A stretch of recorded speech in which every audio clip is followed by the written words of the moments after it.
Welcome to the Early Wedge Tuesday Best Bet Show. I am your host, Eric Cohen. Thank you for tuning in once again. If you're watching on the SportsLine channel, great. You're in the right place. If you're watching on the Golf on CBS channel, make sure to switch over to the SportsLine channel ASAP because that is where we'll be broadcasting every week going forward. How about last week on the show, Patrick McDonald hits 110-1 in his long shots with Joe Highsmith. A couple weeks ago, I was telling him before the show, I don't even know who Joe Highsmith was. Patrick's giving him out at 110-1 on this show. What can we do for an encore? We'll find out. Let's bring in the stars of the show. We have the great Sia Nejad, host of The Early Edge, every morning at 10 a.m. Eastern. He is a DFS maven. We have the great Jason Sobel, who is everywhere when it comes to golf. I mean, you are. You're on SiriusXM. You're on BetMGM. You're everywhere. When I mentioned this week that I was on with you, my friends were like, no way, no way. And then there's the guy, who needs no introduction. I called him last week an encyclopedia of golf, and he goes out and hits 110-1. So, Patrick, you have the first word. What do you have to say about that one? I wish it could have been Davis Riley, guys. I thought we had it after the first round on the first page of the leaderboard, and then I was actually out with Mark Immelman on Saturday. And he was checking his PGA Tour app, and I go, hey, you mind looking up Davis Riley for me? I think he shot 75. Had to get another glass of wine after that. But I'm happy Joey Highsmith came through for us on Sunday. Jason, in your BetMGM article that you wrote this week, you talked about, well, trends are meant to be broken. Last week we saw, I guess the trend was like 15 years plus in a row that the winner of the Cognizant Classic had come from the top 10 after round two. Well, that was broken since Joe Highsmith obviously hit the cut on the number. What else is meant to be broken this week at Bay Hill? Yeah, there were a lot of trends broken over the last couple of weeks with two first-time winners, and maybe we get a third first-time winner. You wouldn't think we'd get a first-timer at a signature event. I'm looking at a guy who's, I'll tell you this much, a proven winner who's never won before, whatever that means. Can't wait to find out. Well, I think we know where you're going. We'll save that one. All right, see ya. I hate myself already. Don't worry. You know what? We'll talk about that. I have a feeling the do not bet list is going to come into play, but hey, at least it wasn't ruined in week one. See ya. I mean, last week we felt good. Like we had some shots going into Sunday, and then Joe Highsmith ruins us. Live betting this tournament. What are your thoughts just heading into it, especially with some weird weather on the way? Yeah, it's interesting. I liked the live betting component, or at least I thought I did with the Cognizant Classic last week, because I thought it was going to be a tougher test. The problem with live betting this tournament is if we see Scotty, like the whole thing about live outright betting is you want the board to be kind of have a lot of turnover, at least potential for turnover, but you also want guys at the top that you think can fall back. But if we have guys at the top after day one, day two that are named, let's say Scotty Scheffler, Rory McIlroy, or Ludwig Aubert, like it's not really a great opportunity to live bet unless you're talking about top 20s and top 10s and things of that nature. So I think anytime you have a tournament with Scotty Scheffler, especially a tournament with Scotty Scheffler that he's won 2 of the last 3 times he's played it, you have to consider alternative options. And we're going to talk about that. And speaking of alternative options, there's a question in the chat from Joseph Boza. And we have an alternate event, right? The Puerto Rico Open. And he asks, what do you think of Nicholas Norgard at 18-1? Well, good news. I actually gave that pick out yesterday on the DFS show. I got it at 22-1. I like him at 18-1 still. And we have other picks with alternate events to give out later, much later in the show. So, Joseph, we'll have this tournament, of course, the API, but other picks as well. Yeah, Puerto Rico and LIV as well. But let's start at Bay Hill. Let's start with storylines. Patrick, what do you got for us this week? I have a trivia question. Uh-oh. Yeah, 7. settle down, guys. I think my money is on Sobel for this one. But can you name the last 5 American winners of the API? Yeah.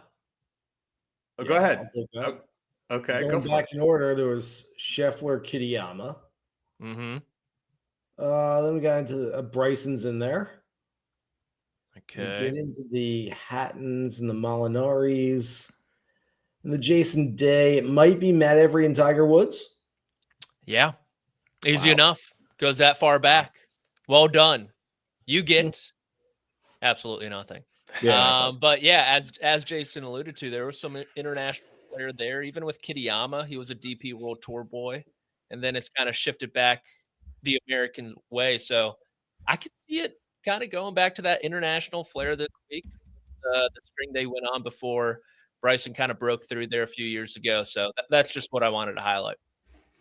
Fair enough. I think that was a good trivia question. I don't think I would have gotten Matt Every. I don't know if I would have come up with that one, but the rest of them, I had Scotty Kitayama and DuCharme because it's recent. All right, Sobel, tell us your storyline at Bay Hill. Okay, so first of all, there's one time a year you get to talk about Matt Every, and it's this week. Yeah. I love Matt, and that's one of my favorite people in the world, by the way. Secondly, Patrick hits a 110-1 long shot last week, and I get nothing for answering his trivia question. Feels a little cheap, but I'll stick with it here.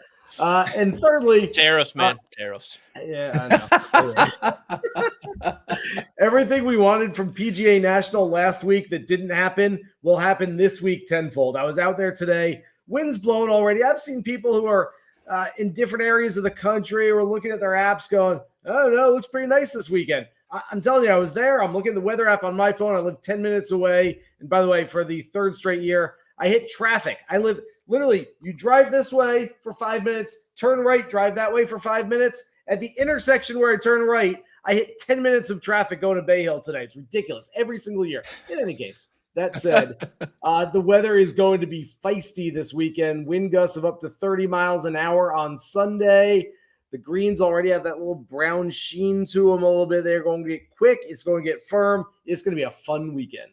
So what would you put? I think the in one of the sports books, the over-under is 8.5 under par, for the winning score. What would you set your line at heading into the weekend? 3 of the last 5 have been won with single-digit under par scores. Last year, Scotty was really just an outlier at 15 under. You said it's 8.5. 8.5 feels very, very right. You know what? I'll go, and it's always weird going over under. It will be worse than that this year. It'll be 8 under or lower. All right, fair enough. Now, Sia, you and I have the same storyline, so I'm going to let you present it. Who would you like? Who's going to win this tournament? I think we pretty much know, offhand, but tell us your storyline. What are you thinking? Well, I almost don't need to give my take on Scotty Scheffler because as we go through each and every pick, you're going to see that I'm trying to avoid Scotty Scheffler at every turn. And again, I just think that Scotty Scheffler, I do think he's going to win this tournament. I do think his odds at plus 320 are fair. I do not want to bet him at plus 320, which again lends itself to me trying to just kind of box him out of the outright market and other markets and see if I can pick someone else. That's what I'm going to do. So that'll be a theme that you're going to see from me for the balance of the show. Yeah, and I'm with you right there with you to bet Scotty or with Scotty or without Scotty. I mean, real simple in that case. All right, let's get to FRLs. Patrick, you obviously won the week last week. Why don't you start us off, even though nobody had Jake Knapp, Mr. 59 in their FRLs? Yeah, that felt like a miss, honestly, from us. I had him top 20. That was nice. There you go. Okay, yeah, fair okay. enough. Yeah, fair enough. I went with 2 guys who I like but don't think are going to win this week, and that is Colin Morikawa at 35-1. He was kind of a first-round demon last year. Hasn't gotten off to great starts, but he's been playing some difficult golf courses like Torrey Pines. So I'm not really putting too much stock in that. Playing great golf, just can't seem to get it done over the weekend for whatever reason. Seems like a putt here or there on Sunday has been the bugaboo as of late. Wouldn't be surprised if he contends and potentially wins. And then Tommy Fleetwood at 45-1. I know Sobel loves him this week. Wanted a piece of that action too. Mm-hmm. And so at first round, I think it's a perfect opportunity. He was the best iron player on the PGA Tour across the first 2 months of the season. That's going to come in handy on Thursday. All right, fair enough. Sobel, you got a guy that we saw in Mexico light it up the other week, and then he fell apart. Yeah, that would be one of my 2 reaches here. And look, guys, I will admit, and I'll keep admitting until I start hitting some of these, that I am terrible at first-round leaders. I know Sia's really good at picking first-round leader plays. Patrick, Eric, I'm sure you guys are better than I am because I can't find them. What I'm looking for first-round leaders, though, is volatility. Give me the guys who are either going to shoot 63 or 83. More often than not, when I pick them for first-round leads, they shoot 83 on Thursday. That said, I'd rather that than go after a guy who's just going to be thankful for going out there, shooting a 69, 70, just kind of, like I say, jab his way in. If this is a heavyweight title fight, I don't want them throwing jabs in the first round. I want haymakers. You might get punched in the face, but you might land a knockout punch too. Sahith Theegala has been 6th and 14th here the last 2 years. Look, we all know it can get crooked. If it gets crooked at Bay Hill, you're going to be in some thick rough. You're going to be making some big numbers. But if he can keep it in the fairway, short game is fantastic. I like him in a big number, 75-1. And then, as you mentioned, guy who coulda, shoulda, woulda won a couple of weeks ago in Mexico, Aldrich Potgieter. I watched him on the range a little bit today. I didn't get a chance to talk to him, but if or when I do tomorrow, I want to know if Aldrich's going to take the Bryson line on 6. Bryson keeps sort of hinting that he drove the green on 6. He didn't drive the green. He took a more aggressive angle over the water than anybody else has. I think Aldrich's longer than Bryson. Maybe Aldrich actually can drive the green on the par 5. I'd like to see him try. If he has nothing to lose, sure, why not? If he wants to lose a golf tournament, he might as well try it. I mean, Jake Knapp tried to hit out of water last week. That didn't go so well. Never know what Aldrich can, do. He's got a first-round leader bet to lose. He's got to go try it. Hey, 80-1. I can't argue with that. Sia, you are, as Sobel said, you are Mr. FRL on this program. What do you got for us this week? Well, first of all, I thanks to Jake Knapp, I didn't hit a first-round leader last week. I did have Daniel Berger, and granted, it would have been a share, right, with one or two other guys. But that was looking really good until Jake Knapp just turned into Tiger Woods for a round. But I'm going to go with some relative long shots. I will say this. I'll probably add a third. I'll probably, in the SportsLine Discord, I'll probably tweet this out as well, a third. The thing I was having trouble with is this is one of those rare tournaments, and Jason, maybe you have a read on this, where and I looked at the weather too, where the wind actually tends to die down a little bit as the afternoon goes. And that's what I'm seeing for Thursday. It's not an extreme difference, but I do think it lends itself to maybe taking some afternoon guys as opposed to the typical taking morning guys. So these are two afternoon guys, or I shouldn't say like late afternoon, but certainly like kind of in the middle of the round. Keegan Bradley plus 4,500, Nick Taylor plus 7,500. Both these guys have great experience here. Both these guys are striking it really well. Both these guys, I don't think can actually win the tournament, but certainly can flash for a round. So I like these two guys a lot in this tournament. I just don't expect them to win. Fair enough. Patrick, I want to ask you, Joey B in the chat had a great question here. He says, if high winds are expected, do you have any low ball flight players to look at that stand out? I think at that rate, everyone's missing the green, so I think you factor in around the green a little bit more. Yeah. Sobel, any thoughts on that?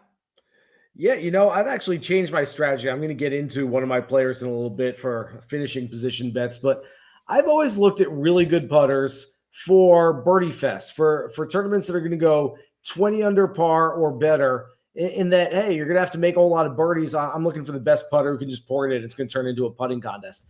I've sort of changed. I want to ask you guys if you have the differing mindset, because I'm sort of changing this. And look, I'll tell you, the player's Denny McCarthy. Denny's played really well at some big golf courses that seemed too big for him.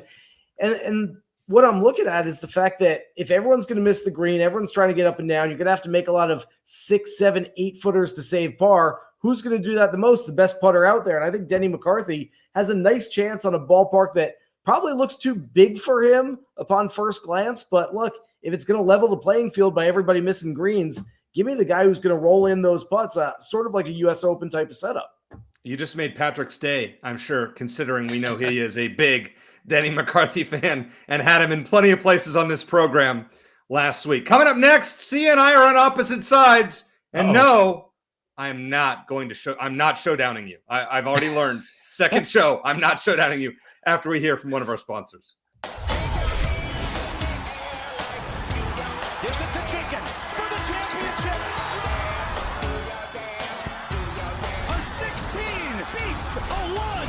From sweet to elite to the Final Four.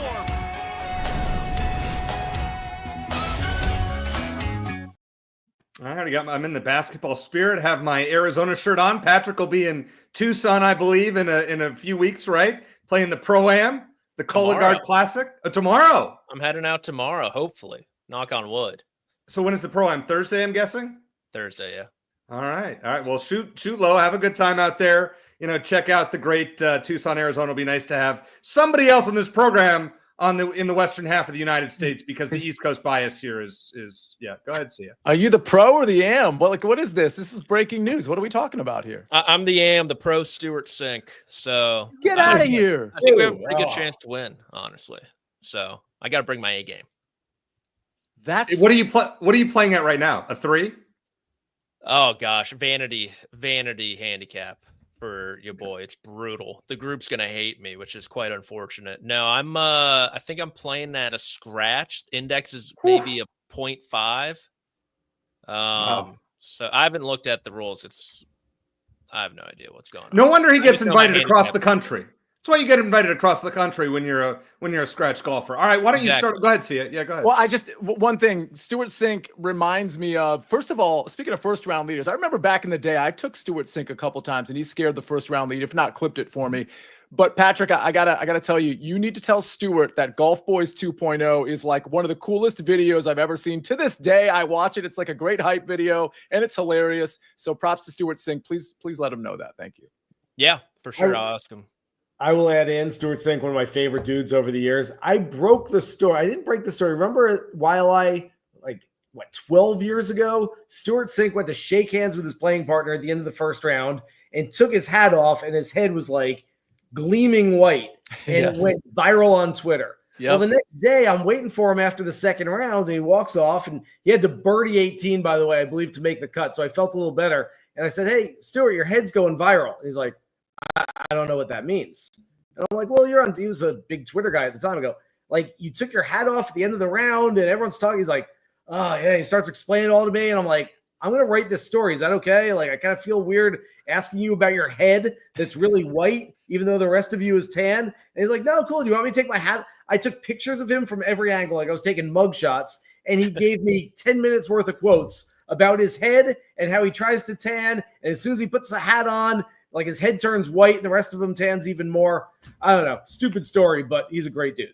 We get story time earlier in the show. Normally we wait till the end. I like it. I'm good with it. That's a good one. Patrick, enjoy yourself in the old Pueblo on Thursday. All right, let's get to tournament matchups. We'll let you start us off because you're going to give us a geography lesson to start.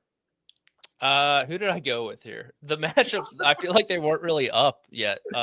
They were up late for sure. Late? Yeah, okay. Sorry. I was watching the new Meghan Markle Netflix show before this, unfortunately.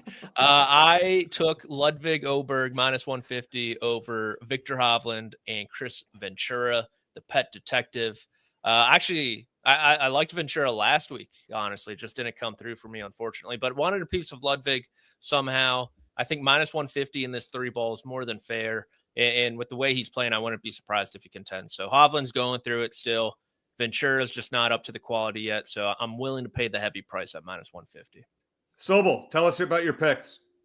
Yeah, so I'm going with Justin Thomas over Xander Schauffele, as you can see there. I like Justin Thomas this week because I like Justin Thomas every week. He's not on my outright list, but he's Justin Thomas. He's really good. Xander Schauffele, I'm convinced that it's going to take him a little while. I am bearish in the short term, but I'm bullish in the long term. Spoke with a few people who have trainers who have worked with golfers who have come back from that acute strain of the intercostal muscle in the rib cage before. And they said, look, it's kind of like a wrist injury. Like it might feel good and you might work on it. It might be fine. And all of a sudden you take one swing out of some thick rough and you're back to square one. I'm not so confident in Xander Schauffele. That said, like I said, long term, I like Xander. I go back to a story that Justin Rose told me back in 2014. Beginning of the year, he had shoulder surgery. He missed 2 months.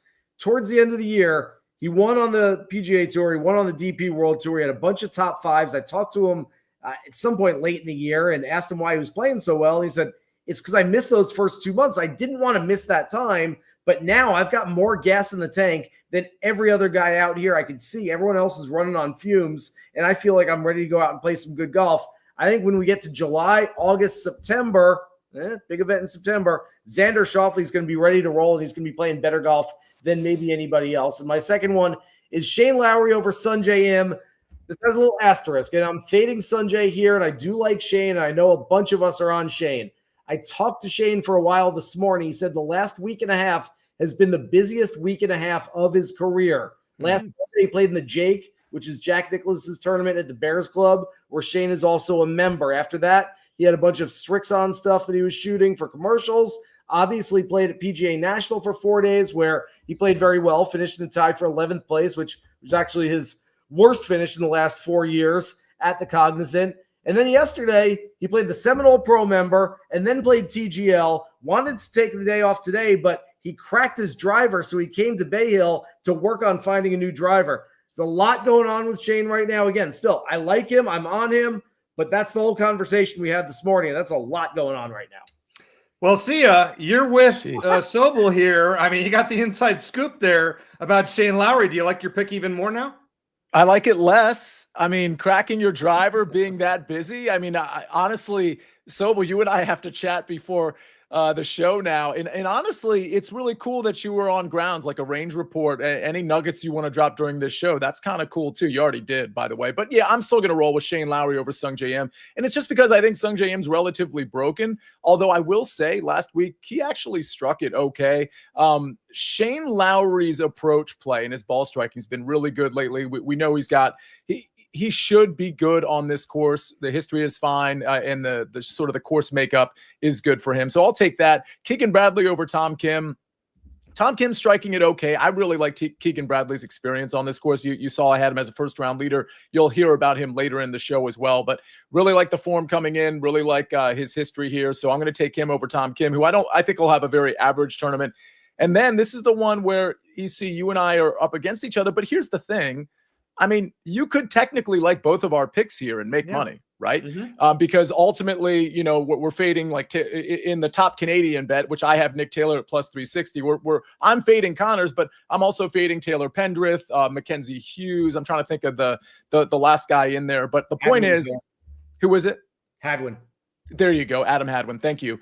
But Nick Taylor's really good here, and he's been playing really well. He's a closer as well. And I'm getting plus 360 on Nick Taylor as top Canadian when, you know, I mean, just to kind of like compare it to Scotty Scheffler, he's got to beat the whole field at plus 320. I'm getting Nick Taylor plus 360. He's playing really well, has good course history here to beat 4 other Canadians, really 0 of which are playing really well right now. If we're looking at Connors, he's not playing great. He's just got good course experience here and good course.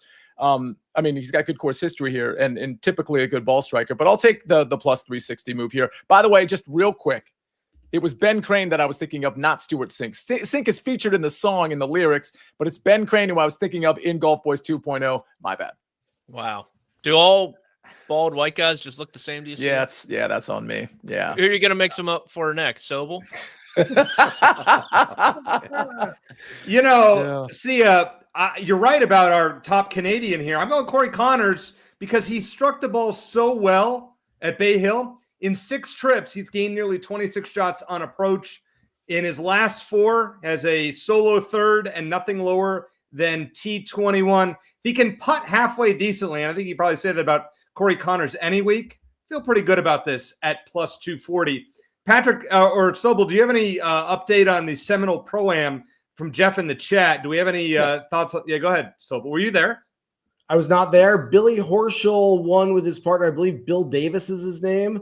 Horschel, by the way, and I'm going to mention Horschel later in the show, and I can get into it then, but he's about as busy as Shane Lowry right now. I'll tell you about that later. But Billy Horschel and his partner won the Gross Division, and Jimmy Dunn, playing with Ryan Fox, but we all know about Jimmy Dunn. He was on the board of the PGA Tour. He finally gets some paint on the wall. They won the Net Division. All right, there it is. Why don't you start us off, might as well, with tournament finishing positions. You're picking Patrick's favorite player. Well, not his favorite player. Top 5 favorite players, Denny McCarthy. Yeah, so I mentioned it earlier, and I'll get into it a little bit here, but I always look at great putters at what we term as birdie fest. When you got to make, 6, 7, 8 birdies in a round just to keep pace. And I've started like rearranging my thought process on this. And actually, Sia, Patrick, I want to get your guys' take on this because we tend to, at these big, tough ballparks, look at guys who are just really good ball strikers, guys who are going to ball strike their way up the leaderboard. I'm starting to think, you know what? The putters might actually be more valuable at a place like this. Denny McCarthy, we've seen him play well at Muirfield Village over the last couple of years. We've seen him play well at Torrey Pines, and he's played okay here at Bay Hill. So I think this could be a good spot for him. I'm looking for him in the top 10. It's a pretty nice number this week. And then the second guy is Minwoo Lee playing on a sponsor exemption. I just love the way this guy plays. He's got 4 top 20s and 5 global starts so far this year. You watch him at TGL, and like, I want a guy. If I'm putting my hard-earned money on a player, I want that player putting his all into everything he's doing that week. There's no give up in Minwoo. I love the fact that we saw it last week. He didn't have a great first round. He bounced back, didn't have a great last round, but at least he's in it. I feel like he's giving his all on every single shot, and I love him. And remember, top 20s this week, you only got to finish in the top, what's that? Like 28% of the field. So I love top 20 plays really across the board because there's going to be a greater percentage of the field in there this week. Great point with that. And Sia, you're taking the top 20 to a different level because you're going top 30 and you're rolling with Michael Kim, whose game, first of all, he's the best golf follow on Twitter, in my opinion. And secondly, his game is money right now. I was making the argument yesterday on the DFS show that he has turned into Max Homa.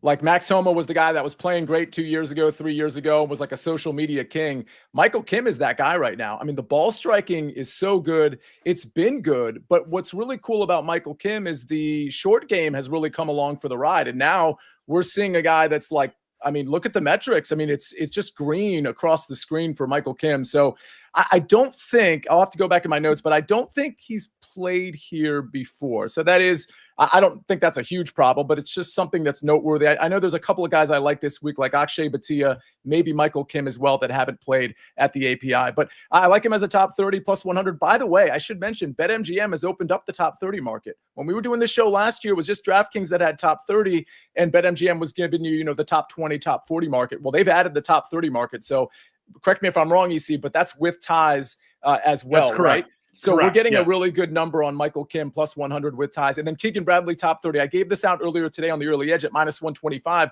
I switched it to minus 135 because the minus 125 was DraftKings. This is BetMGM, which includes ties, and I'm going to pay the extra 10 cents for that.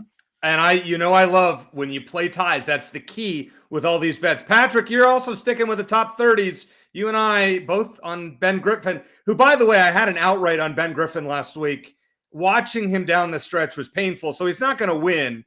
But the top 30 seems reasonable. He's not. I'm not putting him on the no bet list, but he's not winning anytime soon. Top 30, though, seems reasonable.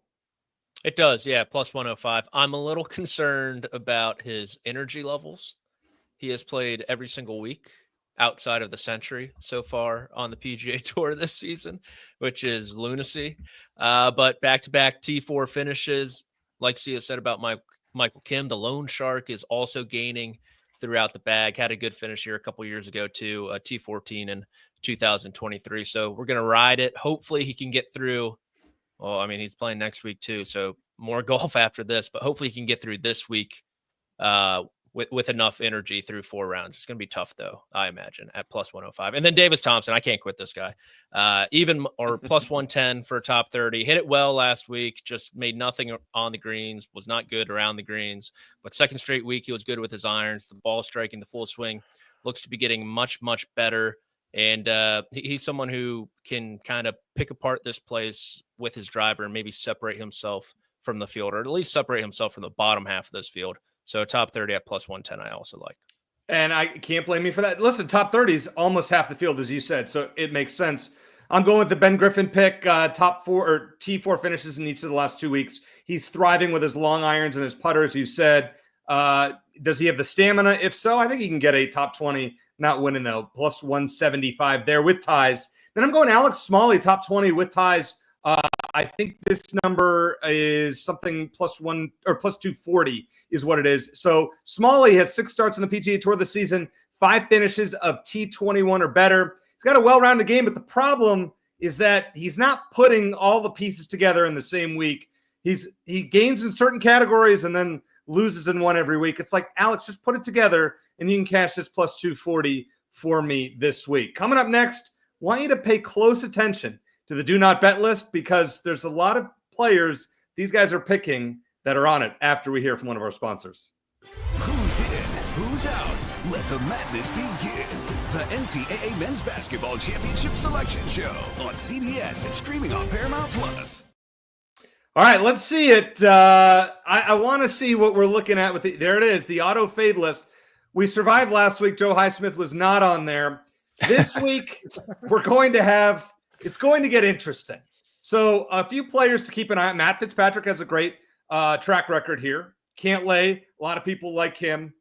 You can read the list if you're watching, and if not, you're going to hear players from Patrick and Jason and maybe Sia that may be on this list. So let's get their explanations. Patrick, you actually have 2 players on my do not bet list that you're taking outright to win to ruin my clean list. Who you got? Well, I think most mortals would actually bet people not on your list since I took the over as a hedge against the season-long bet, but I'm doubling down and just picking from that list from here on out pretty much. So next week we're going to roll with Ricky Fowler, maybe Sung J M. This week we're rolling with Patrick Cantlay at 30-1 and Shane Lowry at 55-1. Cantlay, couple top 5 finishes already this year. What I really like is that the putter's coming around. It really held him back in 2024.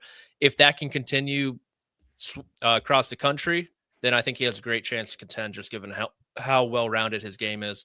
And then Lowry's just a guy I like to pick in fields like this, around 50, 60, 70-1. Opened at 65. I still like it at 55. And although he might be a busy bee out there looking for a new driver, I think tee to green, it's good enough. And he was right there with a chance last year, and I think he will be again this year. Joe, I know you want to bet from the chat. I know you want to bet on Patrick's picks. He said 10 units on Patrick's picks until he loses. Can't really, make a lot of money that way. All right, Sobel, last week, you told us on this show that Tommy Fleetwood was going to win at Bay Hill. So here's your chance to explain it. I have no explanation. I'm just going to apologize. I'm so sorry I'm doing this to everybody. I don't know. Do we want to start with the positives? Okay, he's a proven winner. He's won 7 times on the DP World Tour. Okay, he's played 147 times on the PGA Tour and has 5 runner-ups and 5 third-place finishes, and he's never won. He leads the PGA Tour in strokes gained on approach shots. He's not played well here the last couple of years. He's 25-1, which is somehow a shorter number than Hideki Matsuyama, who's won 11 times on the PGA Tour, including 3 times in the last 14 months. I feel like I'm talking myself out of it, but I don't know. It's like the devil and angel on your shoulder, and one of them's going to win out. I'm going with the devil. I'm going to bet Tommy Fleetwood to win this week, which is just an absolute sucker's bet. I don't recommend that anybody else tail this bet, but I like Tommy. I don't know what to tell you. So hopefully one of the other 2 guys will pick me up, but I'm not too confident in them either. Will Zalatoris feels like he's building up to something. I would say that about Minwoo Lee, who I had for a top 20, and I like him as well. I like the guys who haven't yet peaked. Look, we talk about these guys. It's early March, and folks like us are on podcasts going, hey, what's wrong with so-and-so? If you talk to the best players in the world, they want their games to peak 4 times a year. We haven't come close to reaching any of those 4 times yet. If they can start peaking this week, though, they would take it. I think Will Zalatoris, you look at the numbers, he's starting to get there. And then Matt Fitzpatrick, I don't like his game recently. I'm completely just playing the narrative of he looks bored on most golf courses where 17 under, 19 under wins the tournament. On a hard golf course where par actually means something, I'm hoping his game comes back to him a little bit this week. All right, that makes sense. Taylor makes an interesting point in the chat. He says Tommy could be like Xander last year. No one believed in him until he fired off 2 majors. Maybe Tommy can get 1 or 2 under his belt this year. And the Open Championship, maybe. But you know the rule, as per the do not bet list. Yeah, you can't bet him in the United States. Sia, right. You can't bet him in the United States. All right, Sia, I love the way you played this tournament because you and I are thinking alike. We may not agree on top Canadian, but we do agree that you have to take Scotty Scheffler out of play when making your outrights. Yeah, I don't want to deal with Scotty. I had this conversation with Mike McClure on yesterday's show, and, the math isn't typically in your favor for obvious reasons. I mean, the books are going to make sure they're not giving you the best odds when you're taking somebody like Scotty Scheffler out. You're paying a little bit of a tax, but somebody in the chat yesterday called it Scotty insurance. So I'm taking out Scotty insurance and I'm taking Ludwig, who I like and who I admittedly, I quickly bet him at plus 1,600 when the lines came out. I'm just more comfortable also betting this and giving this play out because I don't want to deal with Scotty. So give me Ludwig Gobert without Scotty at plus 1,200. And then I'm going in the without Scheffler, McIlroy, Schauffele, and Oberg market with Patrick Cantlay at plus 1,600 and Akshay Bhatia at plus 4,000. 2 quick footnotes.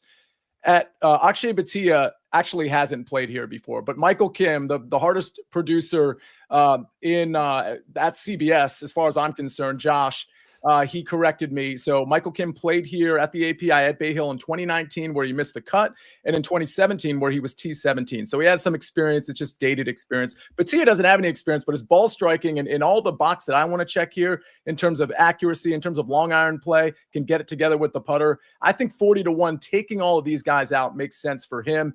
As far as Patrick Cantlay, I mean, I don't think people realize 2 of his last 3 tournaments, he's T5 in both of those. So he's starting to play well. The ball striking, the only thing at the Genesis that kind of fell for him was the around the green play, which is always pretty good. So I think Patrick Cantlay is primed to actually contend here. I think he's a great course fit. And I'll say this, you could win the Ludwig play. Scotty could finish first place.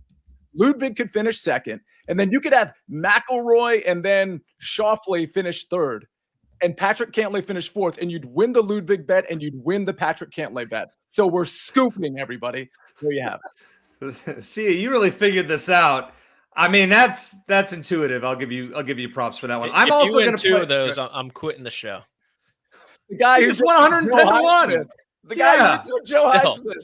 This would be much more impressive. Nobody is hitting. No. Last year on the show, I think the best we did was your Jake Knapp pick in Mexico, 65-1 as far as like long odds. Nobody's hitting 110-1 this year. I mean, outside of you, I would assume. We'll get Davis Riley at the Valspar in a couple weeks. He's 200-1 at the Puerto Rico Open. I know we'll get to it. Just already on it, Sia. Already on it. Of course you are. You guys are crazy. I'm sticking with this no Scotty, no Rory, who plays great here, Xander and Ludwig. Oh, how about Justin Thomas? Nobody's talking about him. 3 top 10s in 5 events this season. His iron play has been absolutely great. He's gained tee to green in 11 straight events dating back to last season, and he finished T21 and T12 the last 2 years. Can he break that winless drought, which is going on almost 3 years? Well, we don't need him to. We just need him to finish second to Scotty or 5th if all those guys finish ahead of him. How about Will Zalatoris? Sobel talked about him a little bit. I think I had him last year on this show. He played great, and then he fell apart on the weekend and finished T4.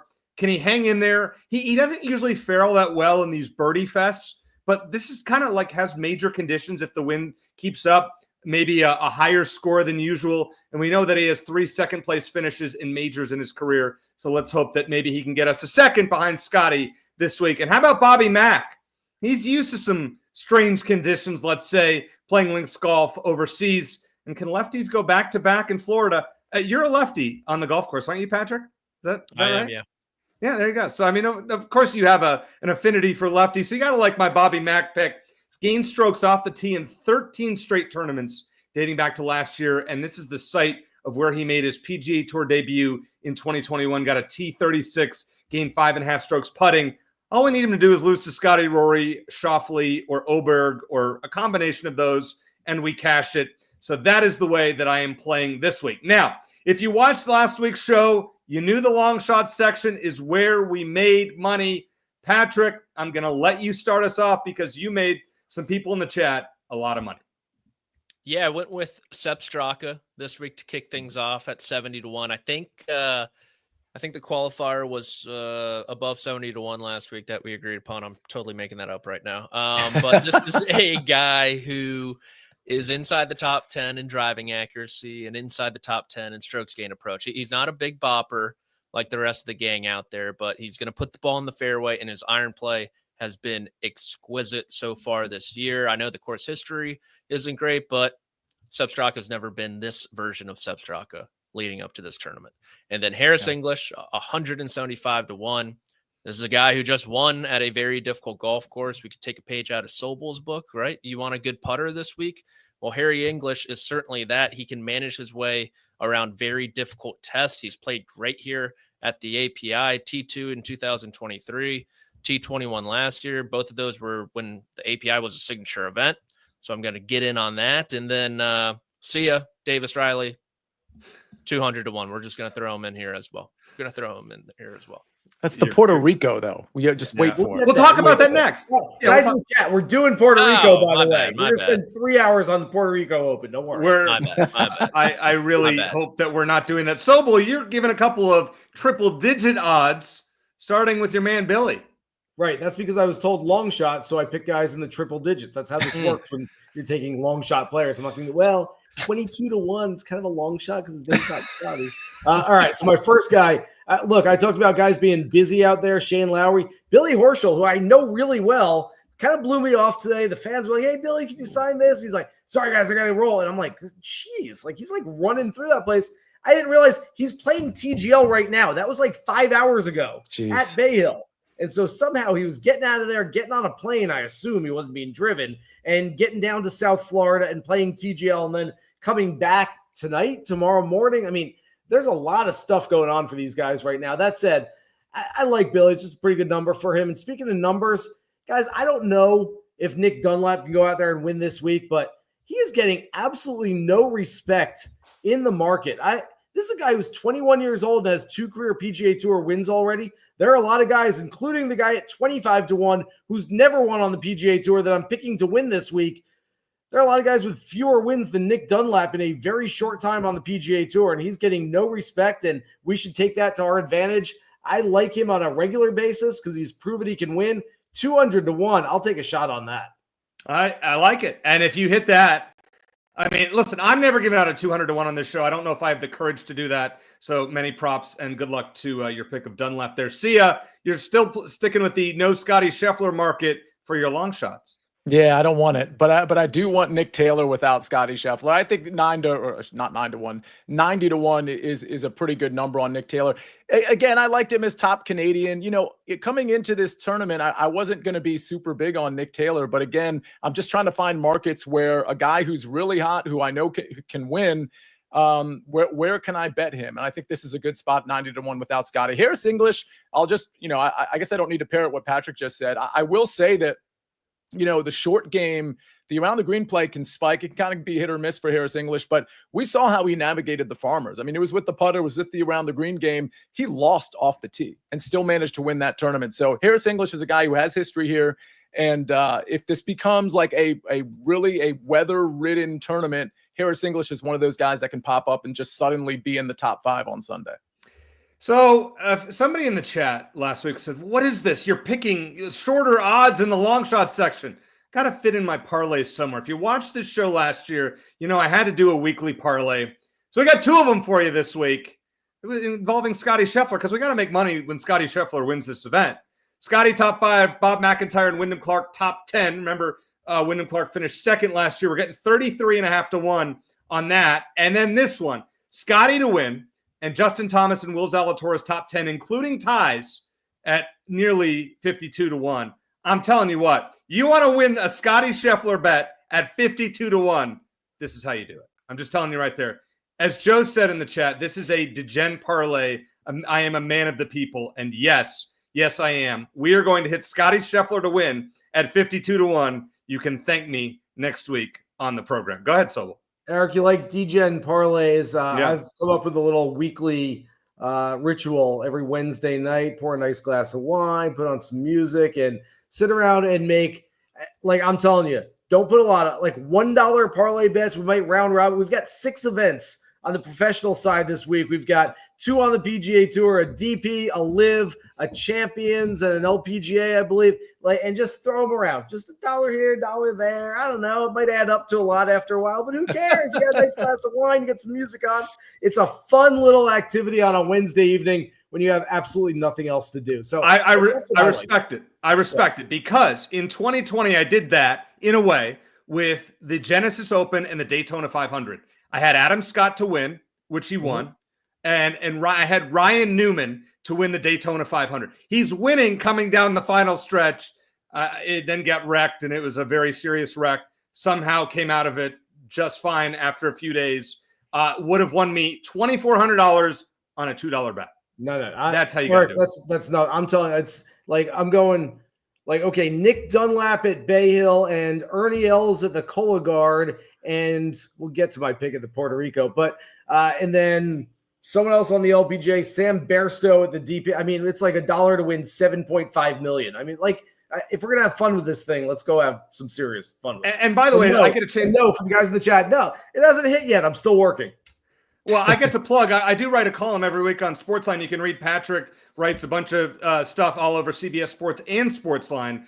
Check that out. But I write the $1 million parlay, $10 to win over $1 million with a winner and then who's going to finishing positions. Check that out, sportsline.com. And if you need a promo code, DM me on Twitter. I'll give you the best one that we have ahead of March Madness. By the way, come hang out with Sia on our Discord. He's been awesome on there and giving his golf picks exclusively to our SportsLine Discord. So check that out. All right, it's time for what everybody has been waiting for in the chat. It's time for the Puerto Rico Open and LIV picks. Sia, I'm going to start with you.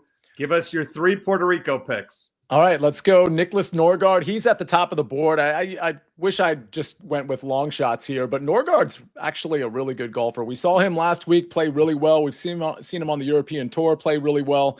Honestly, I actually think he's maybe the best guy in this field. So I think 22-1 is a fair number. That one I bet. Rico Hoey, he played well last week too. I'm looking at his putting numbers. Not good, but I do think Rico Hoey at these coastal spots, these Paspalum spots, I do think that's where he plays better. That's where he putts better. Certainly has the distance along with Norgaard to contend here. Not that you absolutely need distance, but I certainly think it'll help. So I like him at 35-1. And then Carl Phillips, I know Jason's going to talk about him, a KFT guy. He's flashed here and there. The approach metrics actually look really good over the last couple of tournaments on the PGA Tour for Carl Phillips. I think he just has a ton of upside in terms of long-term potential, and I'm trying to hit him short-term at an alternate event without all the big guns there. See, I've got a question for you. Nicholas Norgaard Mahler is the guy that you want. Yes. He's the favorite in the field in Puerto Rico. Rasmus Niergaard Peterson, not far behind him. Just, do you know your Norgaards from your Niergaards? If the two of them knocked on your door right now, you'd be able to pick them out? Definitely not, but I was able to decipher one from the other when I actually put the bet in, because it does look strange to see them. Niergaard is like 5-6 spots down from Norgaard. By the way, in case people are trying to figure it out, there's no similarities at all. One's from Denmark, the other one's from Denmark. One of them's 88th in the world, the other's 90th in the world. One of them's made 3 cuts in 4 starts this year. The other has made 2 cuts in 4 starts. So completely different dudes. They've got nothing in common. I would never have known the difference. And also, I haven't heard much of Carl Phillips. Sobel, tell us more. What's with the Carl Phillips love at 60-1? Well, first of all, there are only 2 guys on tour who are wearing Sunday red right now. One of them's playing on TGL, and Tiger Woods, they somehow couldn't get him in the field in Puerto Rico. So I'm going to go with the other guy, Carl Phillips, Stanford kid, Australian. He was in school this time last year, had conditional Corn Ferry status. He finished runner-up, then he won, got his PGA Tour card, and now he's playing on the PGA Tour, and he's playing pretty well. This kid's got a ton of firepower and a place that's going to be windy. I spoke with Bryce Garnett earlier today. He's the defending champion. He said expect the wind to blow as it usually does in Puerto Rico. I like an Australian sight unseen anytime the wind is blowing at any golf tournament. And then Taylor Montgomery saw him last week. It was kind of a sad story because he needed a 3-way tie for 13th to keep his card after a medical exemption last year. He had it. He was there. He tripled the 16th hole on Sunday afternoon, fell down to 25th, but I still like Taylor's game. One of the best putters around. 66-1 feels like a good number for Taylor Montgomery this week. Patrick, you hit 110-1 in long shots this week, or last week, so you're giving us one this week at the Puerto Rico Open. Let's hear it. Yeah, it could be our lucky number. Tyler Duncan, $10-1, finished T7 last week at the 118 Visa Argentina Open on the Corn Ferry Tour. A true where were you moment. Had a top 20. Sobel's betting it. At the Panama Championship as well earlier this year. Good win player, guys. T23 last year at this tournament. Honestly, all signs point to Tyler Duncan this weekend. And then LIV Golf Hong Kong. I have to confess, I have made another long shot bet on Sergio Garcia at the 2025 Masters. Come on. At 225-1. Come on. I've added it to the card. And I've also added your SportsLine article to my card this week, 25-1 at LIV Golf Hong Kong. Great place. Love Hong Kong. And so I think Sergio's just playing some really good golf. Was top 5 on the money list last year. Couple good starts this year, kind of easing his way back into it, driving it like an absolute stallion. And so I I think he wins this week, and then I think he probably misses the cut at the Masters. So it figures that I wrote the LIV article for SportsLine this morning, and the one player I said to fade was Sergio Garcia. So it kind of makes sense that, it all works out that way. But I did say to back Tyrrell Hatton at 8-1. I mean, I read your article. Of course, just do the opposite of what I do. I mean, usually a good play. Listen, I used to fade Tyrrell Hatton everywhere that I could. We know he has a good track record. He won here at Bay Hill, fine. Now in Hong Kong, listen, he's actually playing really good golf for LIV. He has 3 wins since last summer across the world, including LIV Nashville last June. In 15 career starts on the LIV circuit, he has a win, 6 top 5s and 8 top 10s, and has some stellar iron play and putting on what is a very, very, very short course as the pros go. So he should hopefully play fairly well there. How about David Puig for a top 10 at plus 150? He's played in 4 tournaments this season across the world and hasn't finished below 6th in any of them. He's gained strokes off the tee on approach and on the greens in each of these 4 tournaments. I expect him to play well in Hong Kong. This is a guy, I don't want to say the next John Rahm because you can't really say that, but a Spaniard like John Rahm. I believe he's on the LIV team for John Rahm. I don't know what that team name is. Sobel or Patrick probably. 13, dude. It's on too late. Even for me on the West Coast time, I mean, it doesn't play to me when it starts at 9:15 at night. What can I say? But nonetheless, we're going Legion 13's David Puig for a top 10 at plus 150. All right, let's get to the final segment of the program. It is one and done. Last week, Sia and I tied. We hit just south of $185,000 with he had Straka, I had Shane Lowry. Daniel Berger, listen, Hef said it in the chat last week when we did the show. He said he's going to be on EC's do not bet list sooner than later. I needed a top 20 to cash a parlay from Daniel Berger, and that's what he does, Sobel. Disgusting. I got nothing. I got nothing. I don't know. Right there through 2 rounds. Yeah. 3rd round, like, okay, just all right. We can step on the gas pedal, and just comes out Sunday and just lays an absolute egg. I got nothing. He was in the top 20 all tournament until the 16th hole. I mean, literally on Sunday. Like 70 holes, you're in the top 20, and that's what you do. All right, so let's make up for it this week. Sia, we're going to start with you. Well, oh, come on. You're gonna use the number 1 player in golf at the Arnold Palmer Invitational. Yeah, I mean, it's the $4 million Invitational as far as I'm concerned. It's the second biggest purse. I mean, that's tied. $4 million for the winner is tied with a few others. We know the players next week is $4.5 million, but this is a huge purse. I'll take the guy who's won 2 out of the last 3. It's actually that simple for me. All right, let's see what you got, Sobel. I mean, come on. This is where you're burning an American tournament. At least I feel better in a one and done than wasting my money on outright.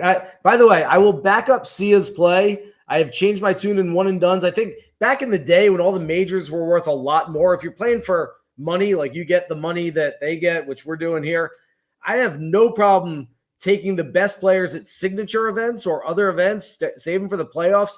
The majors are basically worth about the same, and you try to differentiate a little bit. So I think it's a smart move to take Scotty. If you're confident in Scotty this week, take Scotty this week. I have no problem with it. I thought about it as well. Patrick beating him. Well, I mean, Sites 501 in the chat agrees with you. Says Fleetwood's winning this. No one will ever expect it except for Sobel. I like that. Patrick, Shane Lowry. I mean, as Sobel talked about, it's got a busy schedule. Still feeling okay about this pick? No, not at all. But I put it in the outline, and here it is. So there it is. And I'm going JT just because I talked about JT earlier. He's going to win one of these times, and I'd like my $4 million. I mean, Sia's probably going to win and then have a lead that will probably be insurmountable for a while, but that's okay. JT, give me some hope and at least finish second so I can make some money in our other bets. All right, as we get to the recap screen, it is time, as we talked about last week, for story time. Who's got one to start us off this week? Sobel, Patrick, Sia. Who's up in story time? No, I've got Sobel, give us something. What do you got? I've got a lot of Arnold Palmer stories. I'm not sure how many I can tell publicly, but I will tell you this much, that if you've ever seen the SportsCenter commercial where he makes an Arnold Palmer in the ESPN cafeteria, I picked him up at the airport that day. He flew his plane right in, walked down the steps, said, "Hi, I'm Arnold Palmer." I go, "Mr. Palmer, I was aware of that." And we hung out the entire day. I mean, it was it's literally maybe my favorite day of my entire life. It was just, he's just the coolest dude that ever lived. He was personable to everybody. At one point, after he made that Arnold Palmer, we were outside on the lawn at ESPN, and he had some clubs with him, but it wasn't like his full bag. He just had just for props, just brought a bag with clubs in it. And there was a cameraman there, and he said, "Hey, Mr. Palmer, we have an Arnold Palmer here. You want to hit a wedge shot into this cup of Arnold Palmer?" He's like, I guess so. And so he's about 20 yards away. I mean, we're talking literally a little styrofoam cup. And he's like, "All I have is a 9-iron." And I'm like, "Good luck." And he hits the first one, comes up a little short, hits the next one, goes about 3 yards too long. Third one, splash right into the Arnold Palmer. It was the coolest thing I'd ever seen. You would have given me 1,000 tries to hit that thing, especially with a 9-iron. But again, coolest dude to ever walk the planet. That is an awesome story. Yeah, because we've all seen that commercial over and over and over. And it's one of the great This Is Sports Center commercials, Arnold Palmer making an Arnold Palmer. So the fact that you got to hang out with him that day and see the behind the scenes is very, very cool. Well, if you're watching on YouTube, you can see this very busy recap screen, which producer Josh does a great job putting together. So check that out. Freeze the screen so you can take a look at that and get all of our picks. Great show once again this week, gentlemen. Best of luck to anyone who is playing 110-1 long shot or longer. Can you be the next Patrick McDonald?